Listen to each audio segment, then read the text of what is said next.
और जैसे आप लोग हमारे बैनर में लिखे हुए शब्दों को समझे होंगे या नहीं समझे होंगे, मैं पुनः समझाना चाहता हूँ। भारत जैसे देश में सामाजिक न्याय का नारा वंचित समूह और राजनीतिक बोलबंद के लिए है, सामाजिक न्याय का नारा, और एक प्रमुख आधार रहा, भले आधार बनाकर चलना पड़ेगा। उसके बाद लोहिया चाहते थे कि समूह एकजुट होकर सत्ता और नौकरी के लिए लड़ाई।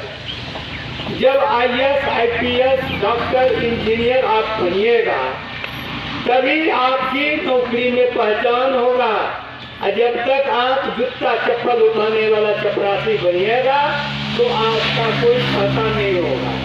आपके गांव में एक कलेक्टर बन जाएगा तो आप कोई भी पदाधिकारी आपको ट्रस्ट कर रहा है तो आप उस कलेक्टर महोदय को कहिएगा कि फल्ला भाई देखिए हमको ये वीडियो CO दिक्कत देता है, हमारा काम नहीं करता है। उस DM का अगर जो फोन आ जाएगा तो उसका CO PDO का पिसार गीला हो जाएगा, पेट गीला हो जाएगा।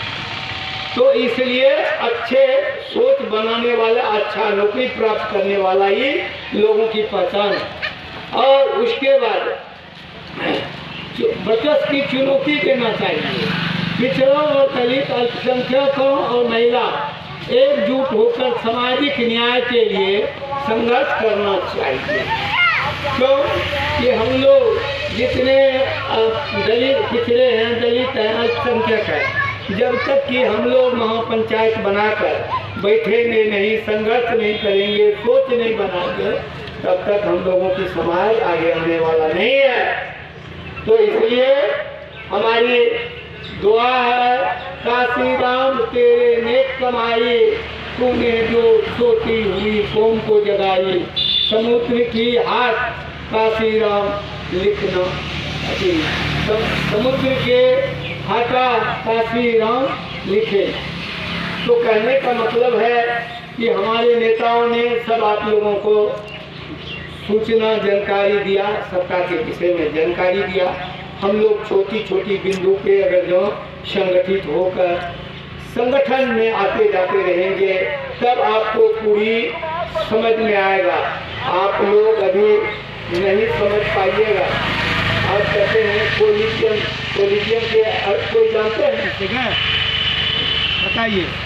हेलो, कोलिजियम का अर्थ नहीं जानते हैं, और उसके बाद क्रीमिलियर का अर्थ नहीं जानते हैं। अभी मोदी ने इलेक्ट्रेट एक्ट बनाया था और उसका भी भाव आप नहीं जानते होंगे।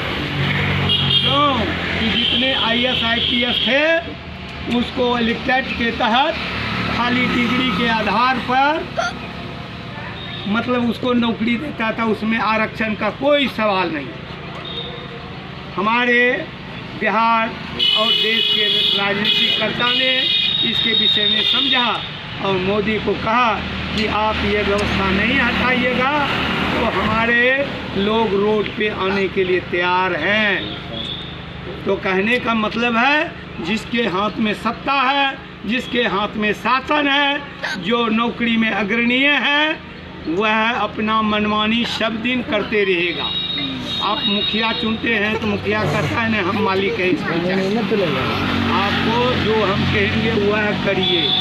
उसी तरह से हमारे समाज को ऊपर भी चलाने वाला, मध्यम भी चलाने वाला समाज को संगठित नहीं कर पाते हैं, वो अपना मनमानी चलाते हैं। वो कहने का भाव यही है। अब इस बैठक की अध्यक्षता हमारे समाप्त कीजिए।